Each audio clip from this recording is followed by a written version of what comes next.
ઇલસ્ટ્રેશન 1 જેમાં સૌથી પહેલાં આપણને એ કીધું છે you are required to calculate profit for the current year. હવે profit for the current year માટે selling price minus direct material, direct labour, variable overhead આ બધું માઇનસ કરશું તો આપણને મળશે ડાયરેક્ટ 25.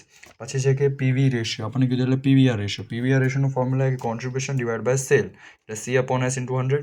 કોન્ટ્રીબ્યુશન કેટલું આવ્યું સી આપણે 25 અને સેલ કેટલી લીધી 100 ઇન્ટુ 100 કરશું તો આવ્યો આન્સર 25.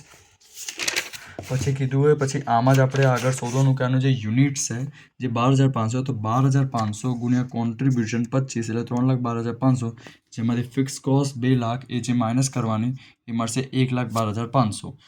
ઓકે એટલે પછી આવશે ત્રીજું જેમાં કરવાનું કે break even point in value and in units. તો સૌથી પહેલાં યુનિટ્સમાં break even point is equal to fix cost divide by contribution. Fix cost કેટલી 2 લાખ, કોન્ટ્રીબ્યુશન કેટલું 25 તો આ આન્સર આવી જશે. પછી જ્યારે રૂપીસમાં શોધવા જશું ને તો એ પીવીઆર રેશિયો માંગે છે તો એનું fix cost 2 lakh divide by 25%. આ યુનિટ્સમાં હોય તો ખાલી 25 અને રૂપીસમાં હોય ત્યારે ટકા રાખવાના. ઓકે તો આન્સર મળી જશે.